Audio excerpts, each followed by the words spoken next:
Hey there guys, what's going on? Yes, it is I, your grand host here once again to talk to you about something musical. I was going to say all things musical, but I think that's pretty much implied here 9 times out of 10 on my part. So, you know, I think you know what you're getting every time you see you choose to click on or watch one of my videos or subscribe or things like that. And I definitely appreciate it. To those of you who do, you know, to those of you who stick around and have watched my other projects or, you know, will come back and watch still. I know I've taken some extended breaks between doing some other things, having a pretty busy work schedule, stuff like that. Things have changed a little bit, but I'm still glad to be able to come here, you know, set up my camera, do some things here in my little nook of the world, and bring you guys some kind of cool stuff. So, with that note in mind, I wanted to talk about a record today that I haven't gotten to review, but I mean, I could always before the end of the year kind of give some of my thoughts on it. But a record that is nice for me to be able to talk about on camera. I mean, this is a vinyl unboxing video, but usually with me, I can't help but talk about the record, you know, in terms of what's on the record before I get into it. This is a record that I've really, I'm glad to be able to talk about like this right now because I've really had the pleasure of letting it, you know, kind of sink into my senses, kind of be a part of playlists that I've had. I've gone away from it, done other things, come back, listened to his stuff, and it's really been a major part of why he's become one of my favorite artists this year, someone who's, you know, my catalog of his work has just steadily, you know, started to pile up as I've really appreciated what he is as not only a musician, but such a pure, intelligent, eloquent songwriter who is definitely one of the best Southern singer-songwriters out there today. If you watched a couple of my videos recently, my return videos recently, I had this whole Chris Stapleton thing that I did where I just kind of sat down, talked to my camera, my phone camera in that case, and just kind of just gave you my off-the-cuff like thoughts and feelings, like just how great this guy is and how amazing he is. Well, this guy is right there with him. It's actually pretty cool. Today they announced a gig somewhere in the country for the two of them. I think Stapleton opening for this particular gentleman. So that would be like a heavenly concert in my mind. And I just think they're, you know, this guy's right there with Chris. Maybe not vocally speaking, but just overall from just such a creativity, songwriter aspect, he's one of the absolute best. So I couldn't let it go without talking about his record once I got it on vinyl. The record store version of it in this case, which is only mildly different from any of the other versions. Also, it is one of the first editions that came out, so it actually has the interesting error attached to it that I believe it is his bass player from the 400 unit, whose name is currently escaping me, even though I thought of it before I was creating this video.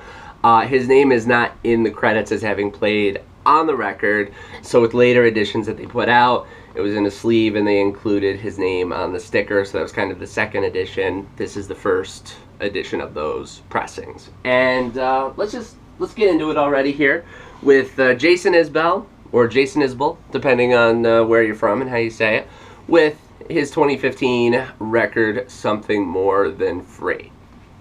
Now, if we were going to try to segue between the last video I did, which should be the Gary Clark Jr. Story of Sonny Boy Slim album, this would be a point I would include in the review of it, but I was talking so long in that video, God forbid I go on another tangent. The segue that would really connect those two videos is this. Both of these gentlemen, Gary and Jason, make excellent records, excellent music. Jason's last record, Southeastern, that record continues to kill me from 2013, I believe, with Elephant, Cover Me Up, Flying Over Water, songs she sang in the shower. Don't try to say that 5 times fast. Just song after song after song on that beautiful, haunting, melody-laden record. You know, it's just, they're guys who make nice records, but I feel like instead of saying everything and every message that's encapsulated on the albums that these men have created, it doesn't begin and end with the start of track 1 and the end of, say, track 11 in this case.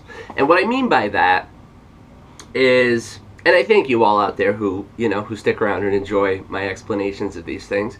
And what I mean by that is, where I think it really, you know, takes life with the music and the tracks that these guys make, is when you see them live. You get them in the concert space. Now, I haven't had that pleasure with Gary Clark Jr. I've only seen footage on YouTube and such, but I have gotten to see Jason a couple of times now, and I feel like the songs are like point A on the GPS. You know, point A on the map. That's where you start. Let's make it a little less 2015 in this analogy. You know, that's point A on the map. And that kind of gives you, you know, the lyrics and the tone and the overall feel of what this song is saying or what this song is telling you. And then, you know, you bring it out to a certain point, but then you see it live. And there's that extra guitar solo, or the band works it out for another 3 to 5 minutes. Or he maybe sings the vocal a little harder, or puts a little more lilt in, you know, into his notes. You know, there's just, I think there's something about these guys that, and it's so hard to bring emotion, to bring passion into the studio, to bring things like, you know, one of my favorite cases to always go back to with so many things is The Lone Bellow. And, you know, a lot of great folk music where there's uprising, where there's swell, where there's just like foot stomping, just pure like passion. And a Damien Rice would be another one like that. Just someone who can come into the studio and just blast you with something. Whether it's like slow, solemn, alone, the room is dark, and they're just plucking away on the guitar, and the voice is strained and giving you every bit of this deep longing or desire or whatever, or if it's just this full band presence of, you know, pure upswell and you know, and syncopation, and if that's even the right word, and just speed and coordination and heat and fire just pouring off of the record. Some have the capability to do that, and some, it's the starting point. And I feel like that's the case with, as it was with Southeastern, although I love the tracks on Southeastern probably a little bit more than this one. I feel like that's really the starting point with Something More Than Free. Tracks like 24 Frames, Children of Children, which I've seen live, expands beautifully with longer solos and stuff. It's an amazing track. As I heard someone say once, it's like the Neil Young song that Neil Young never wrote. It's a beautiful song. Palmetto Rose, another great one live. Hudson Commodore, Flagship is a great solo track. To a band that I loved. I haven't seen that live, but that's a good closer. Once again, produced by Dave Cobb in this case, but that's an interesting analogy, in my opinion, at least because I just made it up on the spot. Take that home with you. Between this one and Gary Clark Jr., between Jason and Gary Clark Jr., that's a distinction. That's another interesting distinction in a line of work, or a line of creativity. Not a line of work, because music, there is work, but it's just so beautiful that it could never be work. There are musicians who would disagree with that, but in terms of listening to it, it can never be work. There are those who can just, they can take it, they can bring the speedometer up, but it stops right there. But then you see them live, and they crank it the rest of the way. And you sometimes wish that, you know, they could let it breathe out a little bit more in the studio. I wish that for kind of both these guys. Gary Clark did it a little bit more on his first record. Kind of wish he kept it on the second one. But it's an interesting thing. It's an interesting thing about that. So take that home with you. That is my thought to you for the day regarding music things. Go with that. Here we go for the rest of the vinyl unboxing. Is the cover here. Very nice stock for this record. Immediately picking up, it's like this is nicely created. It's gatefold. Love the feel of it. It's a nice cover, although I know some would disagree with that. They don't seem to like Jason's appearance, but that's just very mean people. I dig the cover though. Inside here, you have a lot of nice stuff. Got a guitar here.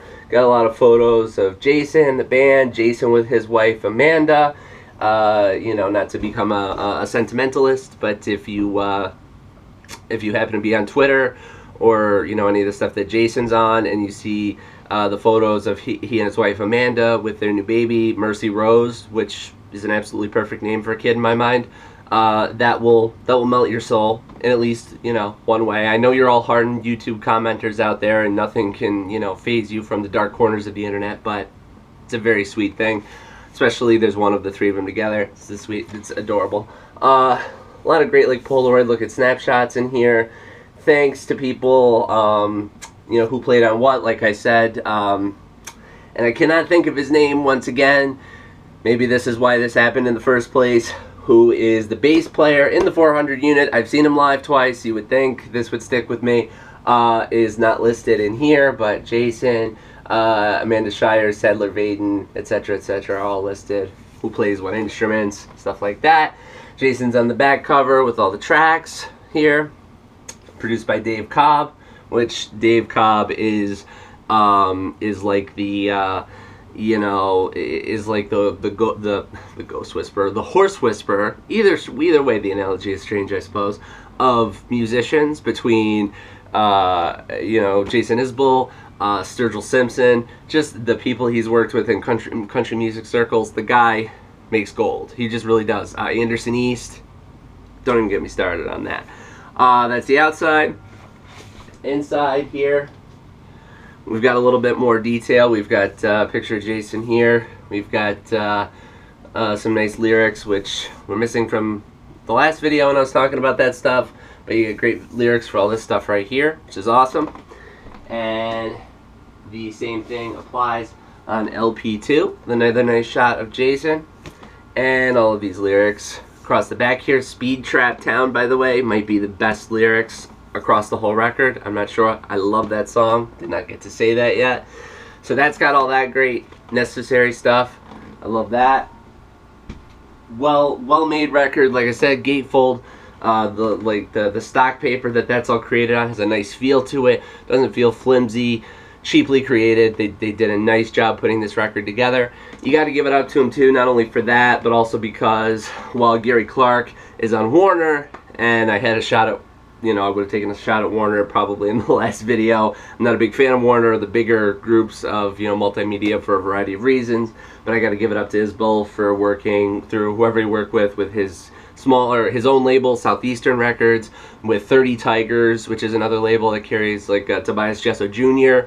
They do a lot of great work, and you got to give them props for being able to put together something really cool like this in a smaller capacity, in a smaller record label capacity, which I think is always really cool stuff. So there's that. And lastly, the thing that makes this the record store exclusive is if you buy it, you get it in this nice little carrying case here that also includes a slip mat with Isbell's Southeastern Records label on it. So that is the video for Jason Isbell, something more than free.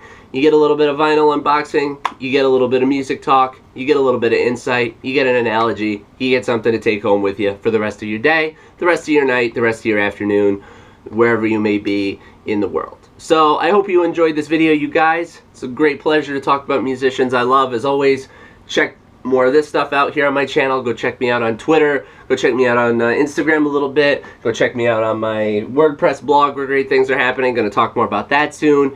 And just keep it here, guys. More great stuff coming at you real soon.